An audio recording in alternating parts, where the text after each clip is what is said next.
Hey, good morning again, everybody, as we continue these great conversations with Mason County Fire District 4. Again, Assistant Chief Jenkins. Linda, how are you doing this morning?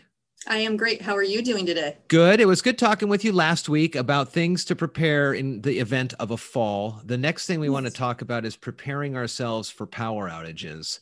You know, PUD 3 and PUD 1 do a great job to keep us energized, as often in 365, but there are times when it may not be able to happen. So we need to be prepared. What are some of the main things that you see when you go into a scene after being called and you go, well, there was a power outage or something, and the generator shouldn't be here, and I don't see a carbon monoxide detector. Talk to me about that. Yes. Your generator should never be running in your garage, even if your garage door is open. There's just not enough air circulation. Also, make sure it's not near your front door. As convenient as that is to go and check it and refill it and all of that, carbon monoxide can spill into your house that way or under any of your windows. There is still air seepage.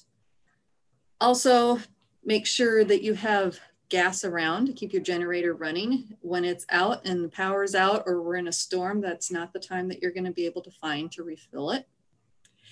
This will also fall into carbon monoxide detectors. You want to make sure you have one in your home and that it is battery operated, because if the power's out, you're not going to have that protection warning you that you're going to have a problem.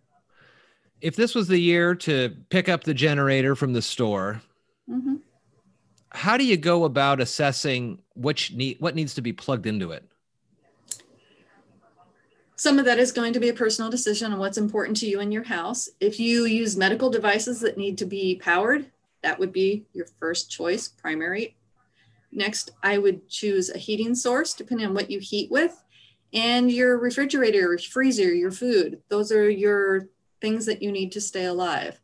And then for professional opinions and instruction at the store, those people are trained in what wattage you need to run the appliances that you have. And probably it's a good idea to test it once, right? Oh, absolutely. Absolutely. Test it, drain it at the end of the season. You don't want it to get gummed up by fuel that's just sitting around also. At least that's what I do at my house. So that's the generator things. What are some other things that we should keep on hand now? I mean, we've talked over the years that, you have a good supply of candles and things like that. But now with some technology these days, handheld rechargeable flashlights, absolutely. There's a ton of those things available. Rechargeable flashlights, as long as you have been diligent in charging them. Sure. But I am not always so diligent. I highly recommend batteries and flashlights. I do not recommend candles. Again, oftentimes we leave our home. We don't know that we've left a candle burning. You never know what that is going to entail. Most of our fires are in the winter season due to heating devices. I also recommend that you have a backup supply of medicine, 3-day supply of medicine or whatever you're going to need. If it is a medicine you need to take daily, be prepared for that. Are we still going on a 3-day, 3-way emergency preparedness? It's extended longer now. Okay. 7 days would be more ideal. As we discovered a few years ago in our winter storm here, 3 days, we still had lots of snow and power outages. Yeah. To extend that now. I'm going to put a plug in for myself right now. Please have a radio that has a hand crank. That way you can get the information from. Those are also great exercise devices. That's it too. Get the crank out there, get some exercise in. And that brings up, I found a Rural Living Today website. It's got a list of these. One of them is a food thermometer. So like what you were saying about keeping your food or maybe not, how long it takes, that's probably a good, I never even thought about that. And I hadn't either. And that is an excellent idea, because we will go in, and those of us that have children, we have our refrigerators opening when we don't want them open. And they stand in front checking what I can have. And there goes more of your heat or more of your cold. More of your cold. And then, that's not a bad idea. A thermometer. And then have activities. What are some of the activities that either you play as a family or that you guys talk about at the firehouse? So we love board games. Yeah. Board games is a great pastime, whatever the board game is. And for us adults at the firehouse, our children games are fun. We all get to relive our youth. talk about how we grew up, get to know one another better. At home, we still also love the children's games, and I have teenagers, and it just makes it fun closer. So you got to do something to Chutes pass and the ladders. time. Chutes and ladders is a good ladders. one. That's a classic. Candyland is another good one. Mm-hmm. So we talked about what are some of the other ways that you have seen folks be prepared on cooking?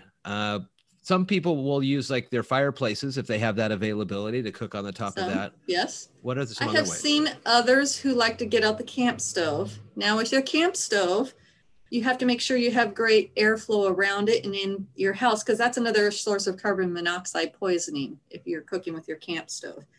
Now, some of us, I, for one, have a small stove that I plug to my generator, just a regular electric stove. So I take care of that problem.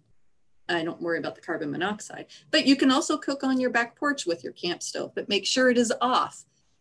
Or if people are barbecuing, please, when you leave, you're done cooking outside, make sure that you have, if it's propane, that you've turned everything off to it. If it's charcoal, make sure you dispose of your charcoal briquettes properly.